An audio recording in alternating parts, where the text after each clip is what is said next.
Exaltado, Ele é e sempre será.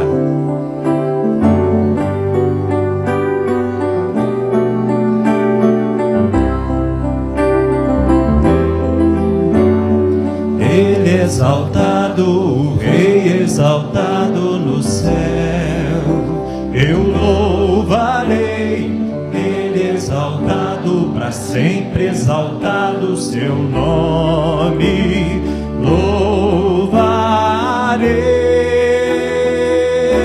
porque Ele é o Senhor, sua verdade vai sempre reinar.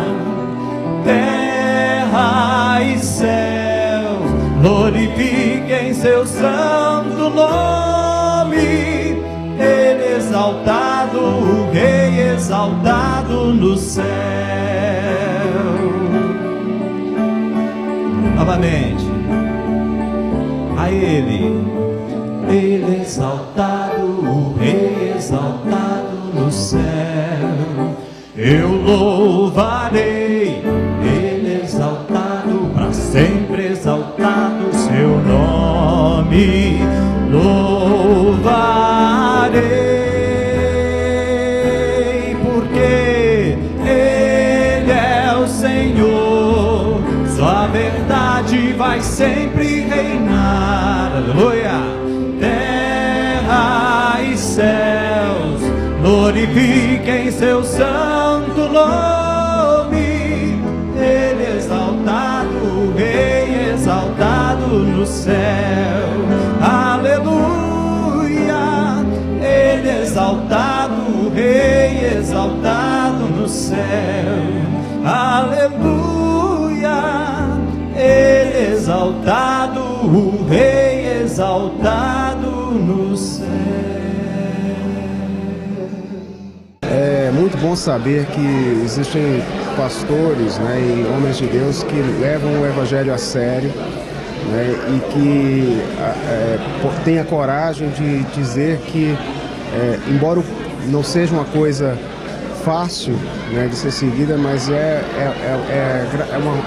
fantástico estar na mão de Deus, receber essa graça e poder andar nesse caminho. E acho que o pastor Caio realmente tem o dom da palavra, né? O que ele diz realmente entra nos nossos corações, não encontra barreiras. A gente pode ter a perspectiva de conviver com um Deus que não se preocupa com as coisas que acontecem à nossa volta. E isso é muito bom porque traz paz, traz alegria.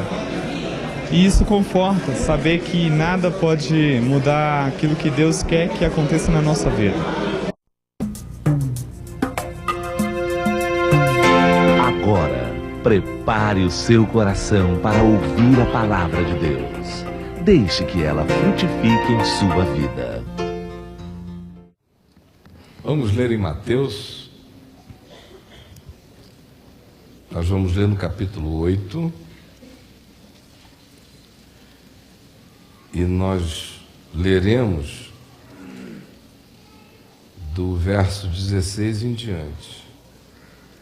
Chegada a tarde, trouxeram-lhe muitos endemoninhados, e ele meramente com a palavra expeliu os espíritos e curou todos os que estavam doentes, para que se cumprisse o que fora dito por intermédio do profeta Isaías. Ele mesmo tomou as nossas enfermidades e carregou com as nossas doenças.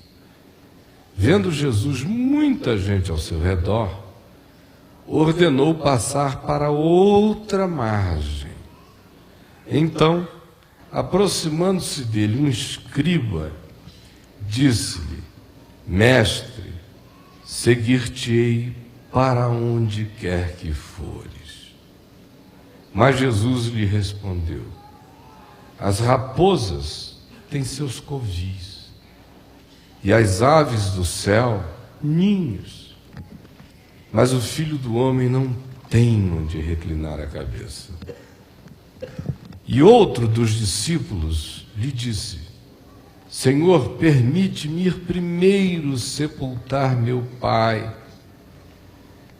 Replicou-lhe, porém, Jesus: segue-me, e deixa aos mortos o sepultar os seus próprios mortos. E na versão do mesmo texto, em Lucas 9, há um acréscimo que diz que um outro lhe disse: Senhor, seguir-te-ei, mas deixa-me ir primeiro, despedir-me dos de casa. Jesus, porém, lhe disse: aquele que põe a mão no arado e olha para trás não é apto para o reino de Deus. Então, completando a sequência de Mateus com a de Lucas, são 3: o escriba, um discípulo e um outro. E o verso 23 prossegue: então, entrando Jesus no barco, seus discípulos o seguiram. Não diz quais. E eis que sobreveio no mar uma grande tempestade, de sorte que o barco era varrido pelas ondas. Entretanto, Jesus dormia. A versão de Marcos e de Lucas acrescentam que era na popa do barco, sobre um travesseiro, dormia. Mas os discípulos vieram acordá-lo, clamando: Senhor, salva-nos, perecemos. Acudiu-lhes então Jesus: por que sois tímidos, homens de pequena fé? E levantando-se, repreendeu os ventos e o mar, e fez-se grande bonança, e maravilharam-se os homens, dizendo: quem é este que até os ventos e o mar lhe obedecem? Olha só. Eu estou assim em estado gripal e com uma conjuntivite, de modo que a minha visão também está meio prejudicada. É uma coisa interessante quando a gente olha esse texto, porque ele vem de uma sessão de milagres e de curas. Muita gente é curada de todos os males. E é um surto de curas tão grandes, é uma epidemia de milagres tão extraordinária, a ponto de Mateus dizer que aquilo acontecia para que se cumprisse o profeta Isaías, lá no capítulo 53, que diz: ele levou sobre si, tomou sobre si, e no texto aqui, levou sobre si, ou tomou sobre si as nossas doenças, tomou com as nossas doenças, é o que está dito conforme Mateus. E aí, de repente, do nada, se diz que Jesus olha e tem uma multidão imensa. Contrariamente à maioria absoluta dos líderes religiosos, ou políticos, ou de qualquer outro tipo ou natureza, Jesus não facilitava as coisas. Líderes religiosos iam dizer: que maravilha que as multidões estão aqui, quanto mais gente vier, melhor. Eu sou o centro da terra. Mas ele, que é o centro de todas as coisas, que é Deus, nunca julga como usurpação o ser igual a Deus. Vendo muita gente ao seu redor, ordenou que se preparasse o barco e que se o afastasse daquela multidão para o outro lado do lago de Genezaré. Do ponto de vista de logístico ou de marketing, essa é a antilogística e esse é o anti-marketing. Tinha mais é que ficar ali e construir o templo maior naquele lugar. Mas, ao contrário, ele chega e vai para o outro lado do mar. Filtra. Põe filtros de vez em quando. A leitura do Evangelho, durante aqueles 3 anos e 3 meses, ou 3 anos e meio de caminhada de discípulos com Jesus, a gente observa nos 4 evangelhos, que de vez em vez e de hora em hora, Jesus põe um filtro. Fluxo enorme, muita gente excitada, coisa vai virando oba-oba, especialmente depois dos milagres, e das multiplicações, e das curas, e dos feitos extraordinários, e de demônios que são mandados embora assim, só com um sai, e eles saem, molhados, e eles fogem. Aí vai surgindo aquela euforia de irrealidade, de se viver com um Deus que transforma a vida numa bolha, numa ilha da fantasia, que faz a suspensão do mundo real, que é o sonho de consumo de todos nós. É suspender a realidade. E quanto mais aparecer um Deus que prometa suspensão da realidade, mais gente interessada haverá. No caminho, na verdade, na vida, não. Porque a porta é estreita justamente por causa disso, porque a demanda, o que se pede, não é muito, é uma única coisa, mas a única que a maioria não quer dar. E aí Jesus, de vez em quando o fluxo das multidões está enorme, você vê claramente no Evangelho que ele dá uma afunilada. Que ele deixa as pessoas sentirem ou discernirem se elas estão seguindo a ele por ele, pelo que ele diz, pelo que ele ensina, por quem ele é, pela verdade a ser provada, experimentada como benefício, como boa nova para si mesmo, para o indivíduo, para o coração, ou se é por causa dos pães multiplicados, dos peixes que superabundam, das curas profiláticas que aconteciam, ou se é apenas por causa das barganhas que o cara acha que pode fazer, chega ali, adora e é curado, ou leva uma filha doente que ela nem tratou tão bem a vida inteira, e a menina recebeu a cura, e aí vamos segui-lo, porque assim, toda vez que a gente precisar, a gente tem, transformando, portanto, Jesus em supremo desejo, fruto da necessidade menor. E não Deus, discernido em razão de que Ele é, com necessidade, sem necessidade, encontrando com Ele a necessidade essencial, está resolvida e satisfeita. Mas a tendência humana é para nós nos viciarmos em qualquer que seja o projeto de caminho com Deus que faça suspensão do mundo real.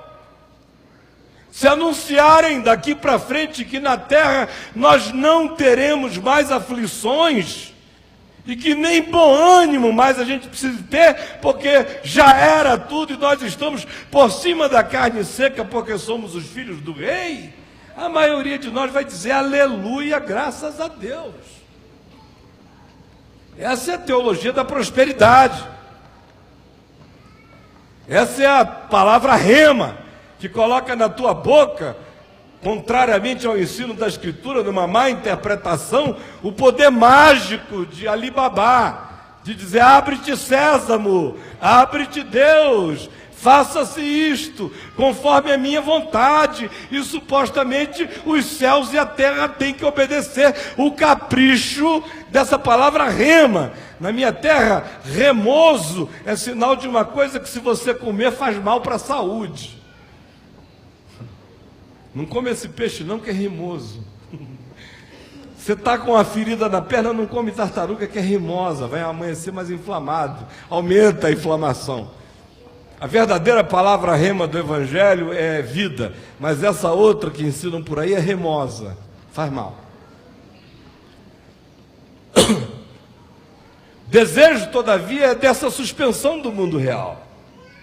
E aí a gente vê, como eu disse, de vez em quando Jesus colocando esse filtro.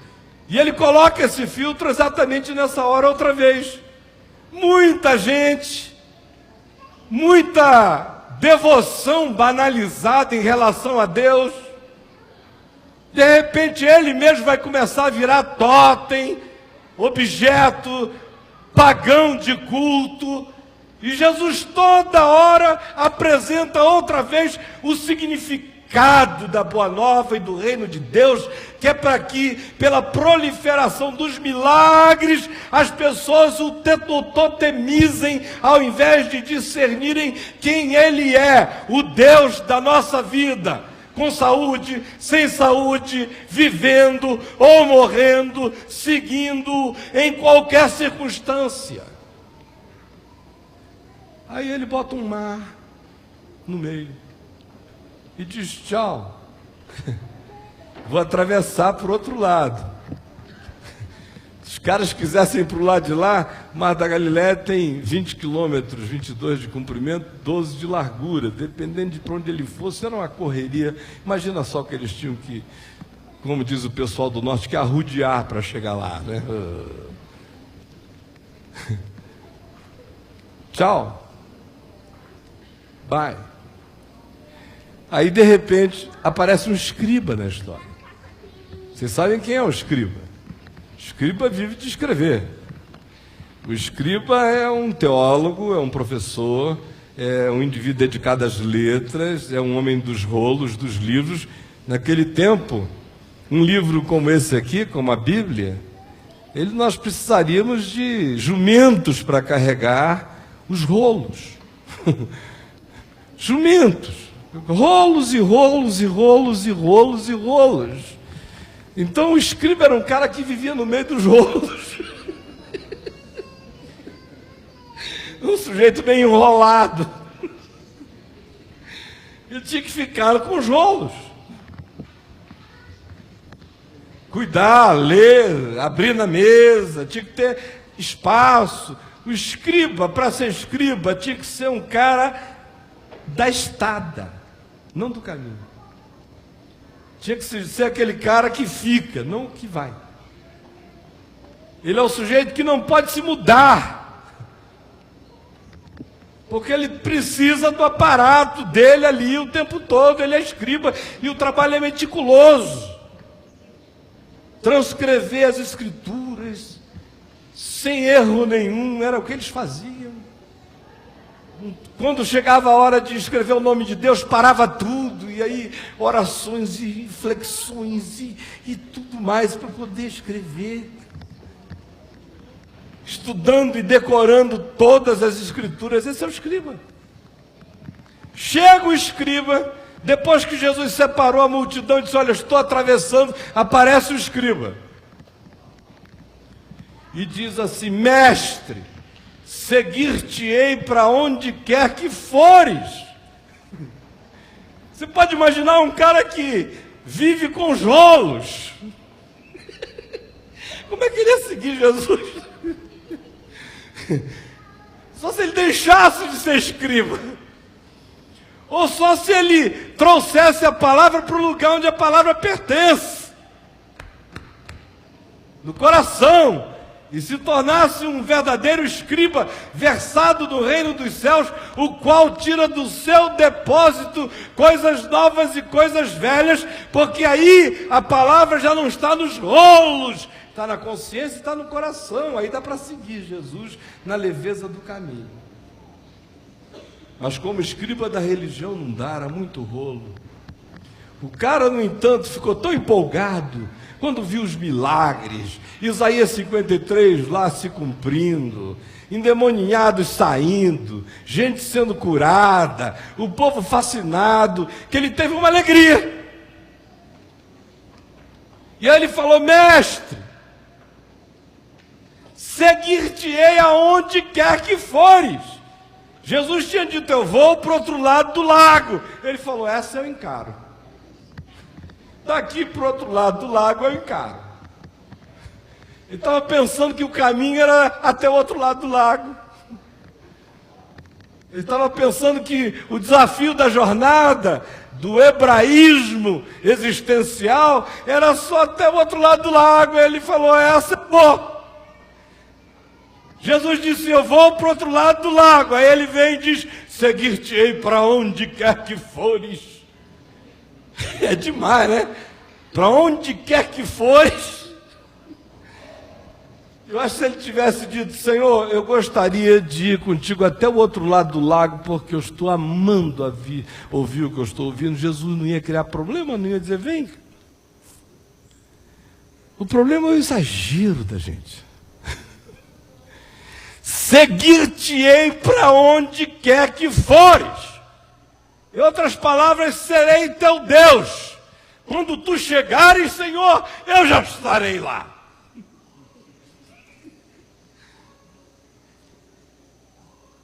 Não tens alternativa a não ser seres seguido por mim. O cara já chega determinando que Jesus não tem mais nem direito à privacidade. Aonde quer que o Senhor vá, eu irei. Mas isso é só empáfia da letra, dos superlativos, dos exageros, do fanfarrismo, do anúncio alto e público de um compromisso absoluto. Uma disposição missionária indômita, declarada. Aonde quer que tu fores, eu irei. Mas ele está pensando que é só até o outro lado do lago.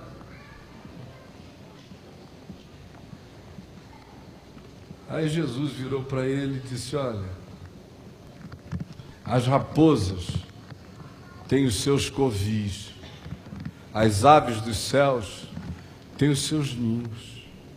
O Filho do Homem, porém, não tem aonde reclinar a cabeça. Essas raposas, oportunistas da vida, do campo, da natureza, predadoras, simbolicamente associadas para nós quase sempre ao que não presta, às espertezas malandras e perversas, tem os seus covis, as aves dos céus, frágeis, tem todavia os seus ninhos, seus pousos, seus aconchegos, mas o Filho do Homem, a quem tu dizes que queres seguir, não tem aonde reclinar a cabeça. Como é que você vai fazer com esses rolos todos? E não se diz absolutamente nada sobre a resposta do homem. Só se diz uma outra coisa, que alguém pegou carona no episódio. E a carona quem pegou foi um discípulo, que diz, então um discípulo vem a ele e diz, olhando nos olhos dele, Jesus insta com o discípulo, chama, diz, olha, vem, segue-me, eu quero você comigo, vem para o barco, vem para o outro lado, olha para ele e tem atitude oposta. Aí esse indivíduo diz, Senhor, deixa-me primeiro sepultar o meu pai, o que parece uma razão absolutamente justificável, né? Sepultar teu pai. Aí Jesus disse, deixa aos mortos o sepultar os seus próprios mortos, quanto a ti vem e prega o reino de Deus. Primeiro é um escriba que anuncia e propala, que vai para qualquer lugar, pensando em qualquer lugar, termina bem ali, pensando que ele pode ter controle sobre o caminho, achando que ele sabe aonde termina a estrada, com a presunção de julgar que ele pode imaginar até onde Jesus vai. Por isso, anuncia que vai aonde quer que Jesus for. E a grande expectativa de Deus em relação a nós não é essa de que nós anunciemos que nós iremos com Deus aonde Deus for ou aonde Jesus for. O que eu digo é, Senhor, há muitos e muitos lugares aonde tu vais que eu te peço que tu me poupes de ir, porque eu não banco. até lá.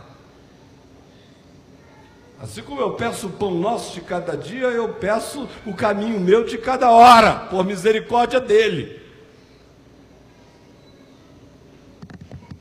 Aí aparece um outro, que é instado por Jesus, chamado, esse Jesus chama, vem. E ele diz, olha, deixa eu sepultar primeiro meu pai.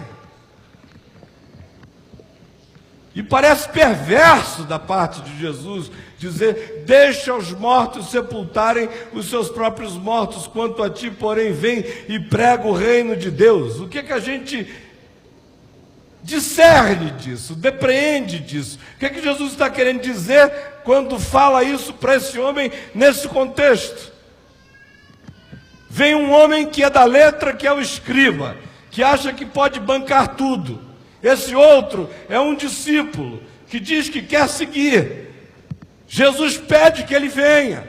Ele diz, eu vou, mas meu pai morreu ontem, deixa eu sepultá-lo. Ou meu pai está para morrer, está a convalescer, ou está em processo de morte, está moribundo. Me dá só o tempo de eu acompanhar a morte dele e eu sigo.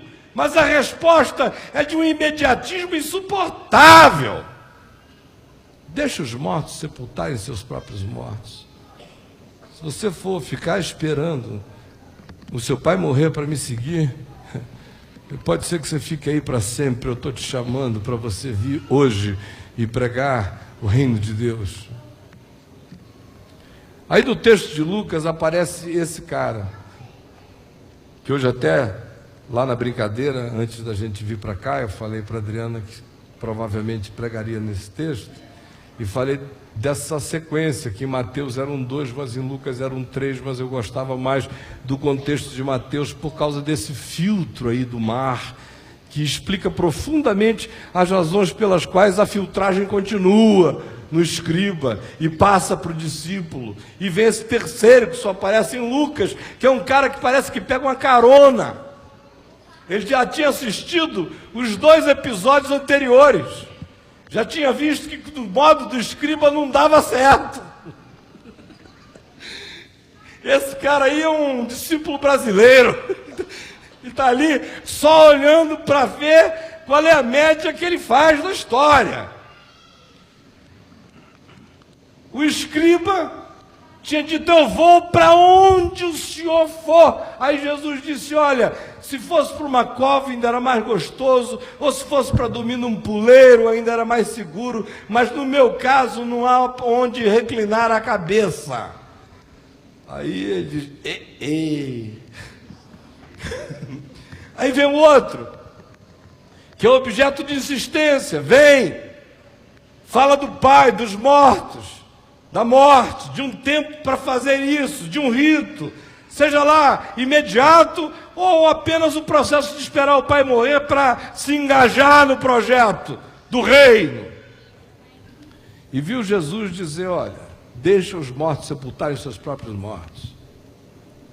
Aí ele fica ali e diz, e agora eu estou doido para ir, mas não tenho grandes promessas para fazer. Já vi que não dá certo mesmo. Estou doido para ir, mas não dá para eu esperar Jesus me responder. Eu já tenho que vir com um pacote onde pergunta e resposta já estejam na minha boca. Porque para Jesus não ter nem o que falar, eu já tenho que chegar com a resposta. Eu já tenho que chegar com tudo pronto. Aí ele chega e diz assim, mestre, seguir-te-ei, mas deixa-me primeiro despedir-me dos de casa. Ele não pergunta se pode, ele não diz que vai para qualquer lugar, ele diz apenas que ele vai.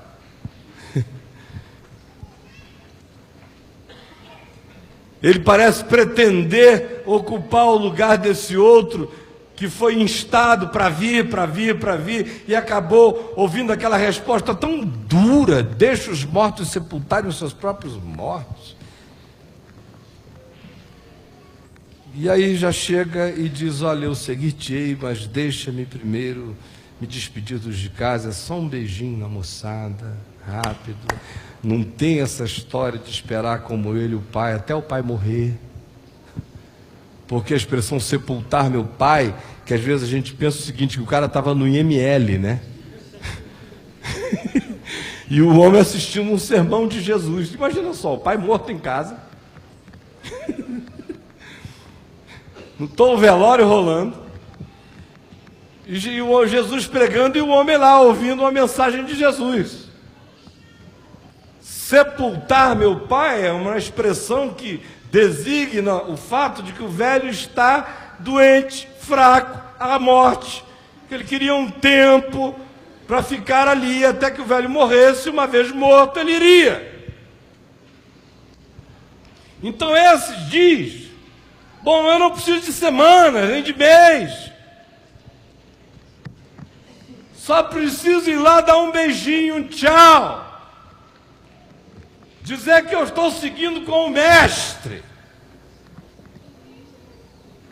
Aí Jesus vem e diz: aquele que põe a mão no arado. Isso é coisa de macho. E fica olhando para trás. Não é apto para o reino de Deus.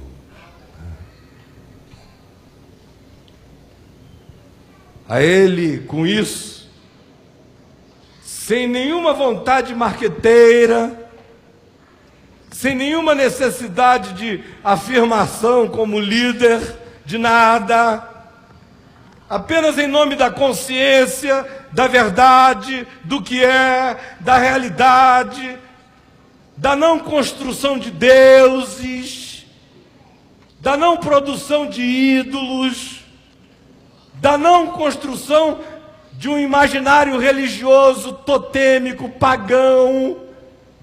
Ele simplesmente, vez por outra, depois de abençoar multidões e curá-las, e ver que começa a se instalar a doença do consumo do sagrado, ele põe filtros. E aí ele diz: agora nós vamos ver de novo quem tem consciência, quem não tem consciência, quem está aqui por causa apenas de um processo de totemização, de religiosização, de dependência de homens, ou de expectativas falsas, ou objeticas, ou idolátricas, e quem de fato já discerniu o significado essencial do reino de Deus. E com isso ele afirma, em primeiro lugar, sua nenhuma preocupação com as quantidades imensas de pessoas seguindo. Ele é o mesmo que prefere uma ovelha salva do que 99 seguras na sua inconsciência.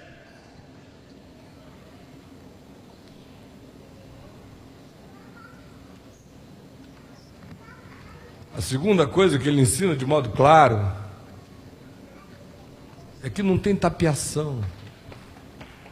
Ou é ou não é.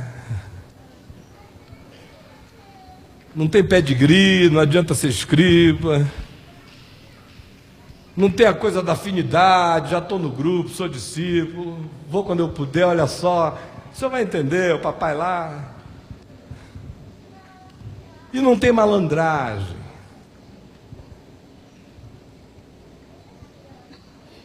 Porque eu pego ou não pego, ou é ou não é, ou vai ou não vai.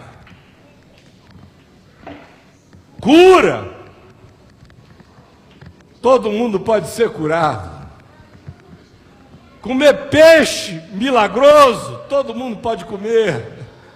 Crendo ou descrendo. Comer o pão da multiplicação, qualquer faminto come, e não significa nada. Ter libertações espirituais de possessões malignas, qualquer pessoa pode experimentar, e depois de liberta desses tais demônios, vir a descobrir que a sua maior loucura é produzida por ela própria e não seguindo o caminho. Como também pode haver aquela multidão enorme de pessoas que vão ficando maceradas, viciadas, dessensibilizadas, agradadas, felizes, com aquela impressão de que mergulharam num estado de suspensão e que basta ficar naquele ambiente que, quem sabe, as coisas se perenizam para sempre, e aí cria-se o ópio do povo, o espírito da religião, uma mentira do diabo. Aí esse que é a verdade, chama a gente para a verdade. Esse que é a vida, tira a gente da fantasia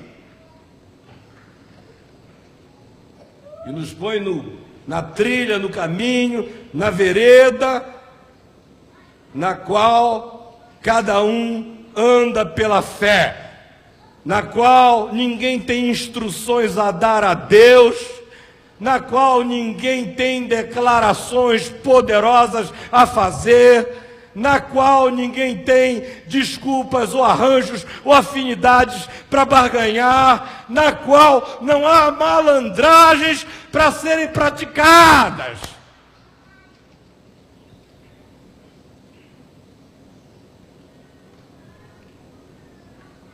E aí o interessante é que o texto prossegue e diz: então os seus discípulos entraram com Jesus no barco. E eles seguiram no barco. Lembrem-se, atrás ele tinha dito que o Filho do Homem não tem onde reclinar a cabeça. Atrás ele havia dito que quem não tinha esperança para essa existência, que gastasse energia sepultando aqueles que nessa existência já não estavam. Porque um discípulo, filho do reino, sabe que o próprio Pai que tinha e que entraria no entendimento absoluto no reino dos céus, assim que passasse, alegrar-se-ia com o fato de que o Filho seguiu o que é eterno. De modo que aquela escusa nem fazia sentido com quem já tivesse de fato entendido o significado do reino de Deus. Era uma declaração de primitivismo e de não compreensão também. E lembrem-se que a gente está vindo de um malandro que tenta ficar no meio termo. Só um beijinho em casa e eu já vou. E Jesus entra com os seus discípulos no barco. E assim que eles vão saindo, o mar começa a ficar tempestuoso. E aquele é um mar pequeno, mas que pode ficar extremamente traiçoeiro, porque ele é filho de uma depressão enorme, que começa lá na Síria, termina no Egito. Depressão sírio-africana, é um Quênia. E o mar da Galileia fica no meio, de modo que os ventos vêm avassaladores do norte, na região da Síria, descem pelo Quênia, quando chegam na Galileia, que significa redondo, vem do hebraico galil, roda, entram naquele buraco, o mar fica louco. Até hoje, barcos imensos de turistas, quando há tempestades, eles não atravessam. Imagina aquele barquinhozinho. Um pânico total. E Jesus estava dormindo. Filho do homem não tem onde reclinar a cabeça, mas dorme em todo lugar.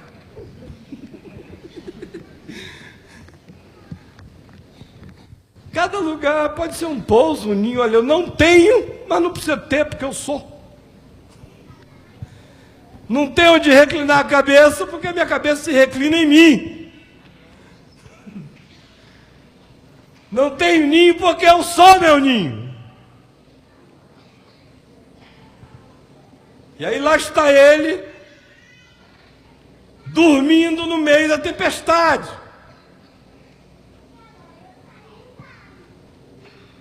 Mostrando clara e explicitamente para todos nós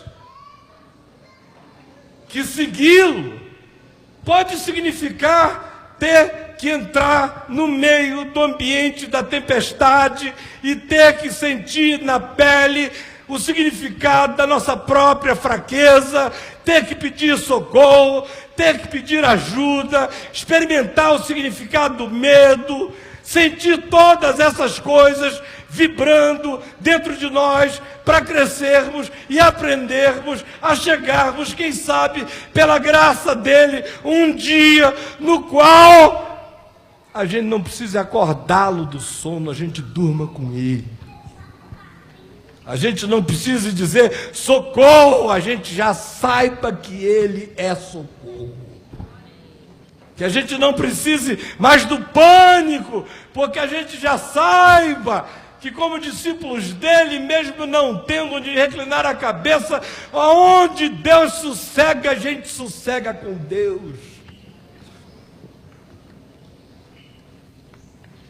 Que é um estado que eu estou longe de alcançar e que eu gostaria de todo o meu coração de alcançar antes de partir da terra.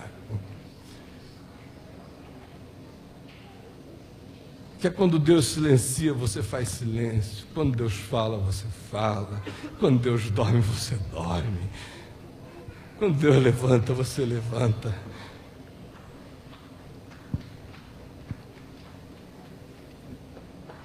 Quando você não tem mais dúvida de que quando Ele bota você numa circunstância, seja qual for a circunstância, se Ele não está falando na circunstância, não se desespere. Tem gente que pensa que o silêncio de Deus é a ausência de Deus, ou omissão de Deus. Às vezes o silêncio de Deus é garantia de paz.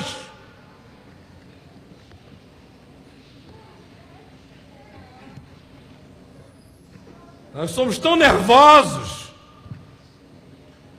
que parece que Deus só está em ação se a gente ouvir o grito de Deus dizendo: "Tô aqui!"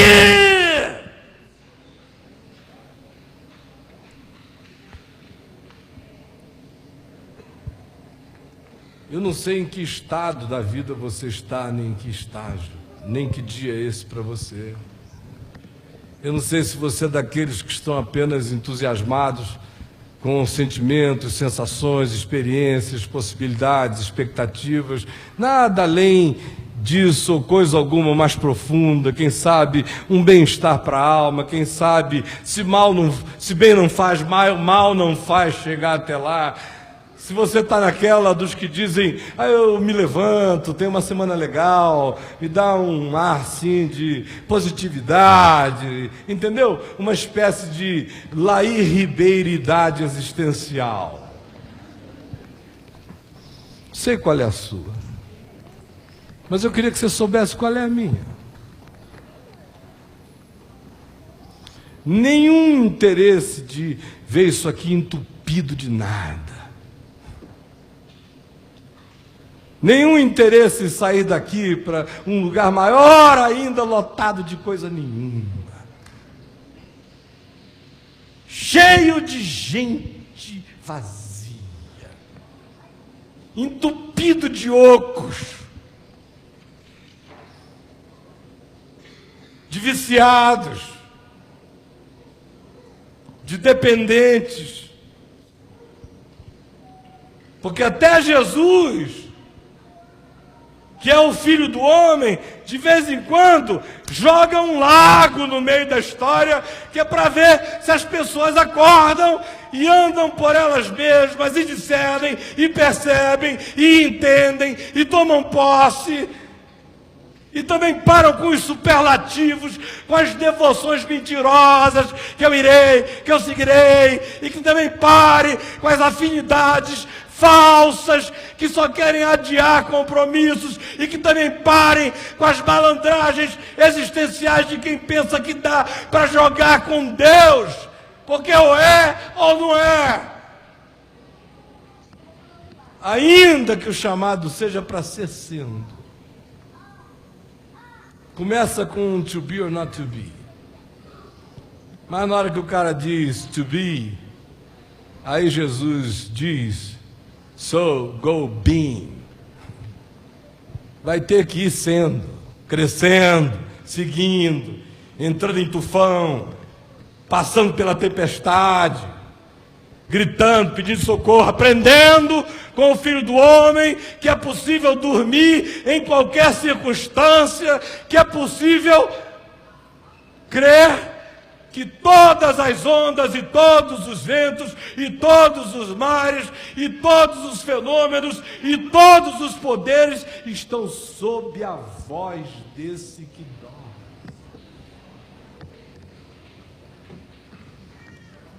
E deu uma levantada meio irritado, de acordo com o texto grego. Isso no meio de uma soneca. Eu falei o dia inteiro. Eu acho legal essa irritação de Jesus. Como eu acho lindos os sarcasmos de Jesus, as ironias de Jesus, as brincadeiras de Jesus. Aqui tem uma irritação. De vez em quando tem umas irritações. Jesus arrancou um suspiro, até quando? Tirando do íntimo uma angústia.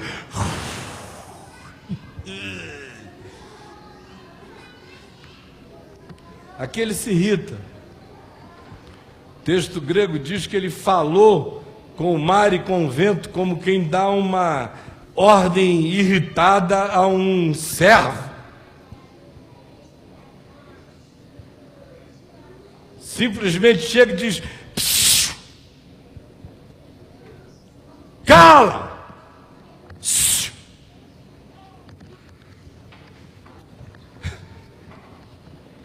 Isso aqui é ser Deus, né, minha gente?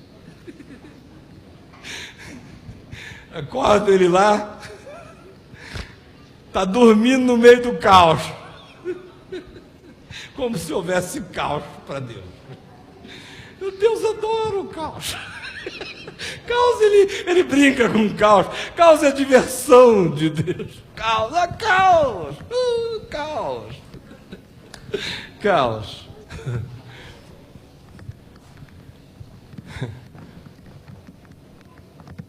Aí vão acordá-lo.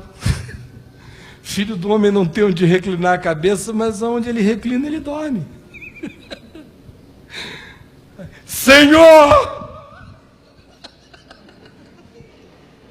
acorda-nos, perecemos. Ainda tem um outro texto que é mais alardioso, né? Não te importas conosco. Ainda tem esse pessoal que apela desse jeito. Tu não te importas conosco.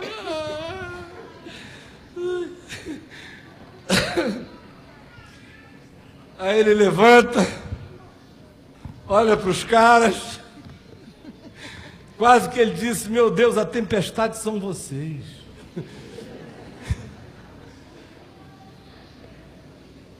O único lugar onde o mar se agita é na alma de vocês. Ele olha em volta para acalmar o coração, ele acalma o lado de fora, só para simbolizar o fato de que, assim como não importa do lado de fora não ter onde reclinar a cabeça, porque o que importa é do lado de dentro, ter seu ninho e seu pouso, para ultra circunstancialmente poder descansar o coração, assim também as grandes tempestades não são as do lado de fora, são as do lado de dentro. Para que fique claro, todavia, ele diz ao mar: cala! Olha para o vento e faz psiu. E tudo calou e veio a bonança.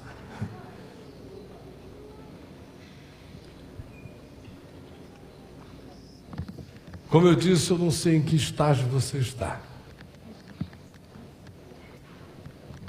Mas eu só queria que você soubesse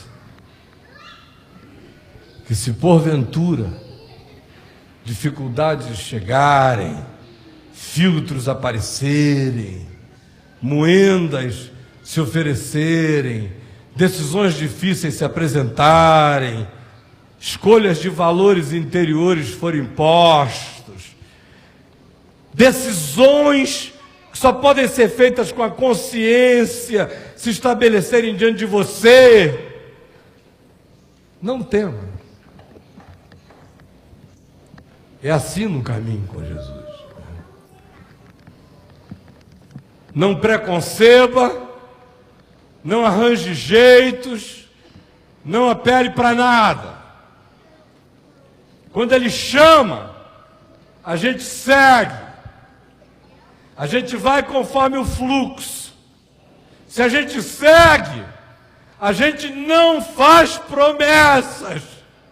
A promessa é Ele quem faz. Nós temos o privilégio de apenas seguir. E não há malandragens no caminho, porque todos nós somos chamados por Ele com um amor dotado de uma piedade que parece impiedade e que arranca a gente do avesso e nos toma pelas vísceras, porque só há discípulo se houver vísceras.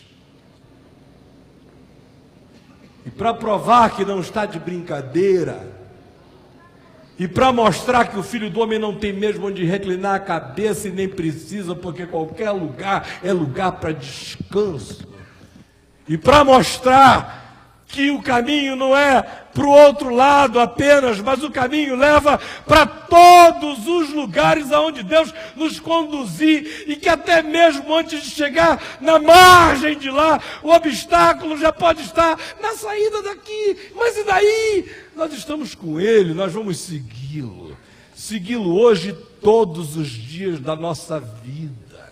E não temos que ter promessas a fazer, nem malandragens a arranjar, nem afinidades a apelar, nem escusas a dar. Temos é que carregar a consciência de que com Ele todo lugar pode ser lugar de descanso. Nele nós temos a certeza de que ninguém irá não nos compreender, porque é apenas uma questão de tempo. E todo mundo vai entender tudo. Às vezes eu recebo uns e-mails de uns caras assim, desaforados, parece que autoinduzidos pela burrice, que não é possível. Aí o cara fala um absurdo tão grande, que eu nem respondo. Eu só respondo o seguinte: não vi um escapar dessa até hoje. Digo, meu irmão querido, hoje é o dia tanto, do tanto, do tanto. Você está me dizendo isto. Eu digo isto. Não precisamos discutir. Você tem tantos anos de idade, eu tenho tanto. Estatisticamente falando, dentro de uns 25 anos a gente vai estar na presença do trono. Aí o cara já começa a tremer, né? Quando põe data, ele não quer nem pensar, ele pensa que vai viver para sempre. Eu espero um pouco, 25 anos passa assim, ó. Outro dia os meus filhos eram uns meninos, hoje está todo mundo, eu tenho que correr atrás deles, passa assim. Então, aguenta firme com essa dúvida, só 25 anos, que a gente vai para diante do trono. E aí, bicho, tu vai ficar certo do que é verdade. Enquanto isso, fica na tua, que eu fico na minha, aguenta tranquilo, porque eu estou em paz. Você está? Mas daqui a pouco tempo a gente sabe. Quando eu pego uns assim de 60, eu digo, olha, fica firme, porque provavelmente você chega até antes de mim para saber a verdade.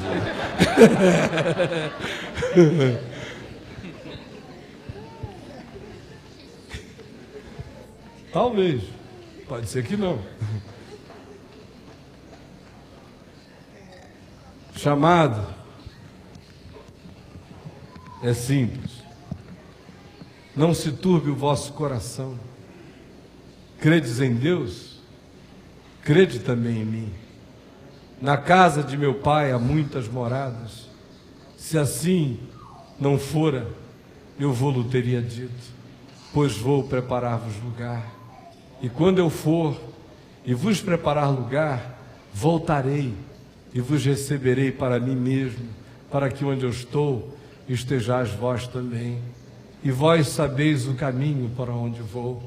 Disse-lhe Tomé: Senhor, não sabemos para onde vais, como saber o caminho? Respondeu-lhe Jesus: eu sou o caminho e a verdade e a vida. Ninguém vem ao Pai senão por mim. Disse-lhe Filipe: Senhor, mostra-nos o Pai, isto nos basta. Ao que lhe respondeu Jesus: Filipe, há tanto tempo eu estou convosco e não me tendes conhecido. Quem me vê a mim, vê o Pai. Como dizes tu, mostra-nos o Pai? Não creis que eu estou no Pai e que o Pai está em mim? Crede-me que eu estou no Pai, que o Pai está em mim. Crede-me ao menos por causa das mesmas obras. Em verdade, eu vos digo que aquele que crê em mim fará as obras que eu faço e outras maiores fará, porque eu vou para junto do Pai. Nesse chamado, ninguém tem que prometer nada, a gente só tem que pedir a graça de seguir. Sem fanfarrice, sem malandragem existencial,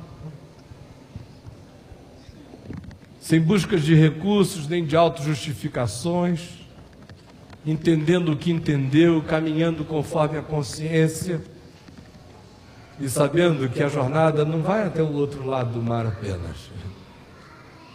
Fique preparado para botar a mão no olhar no arado e não olhar para trás.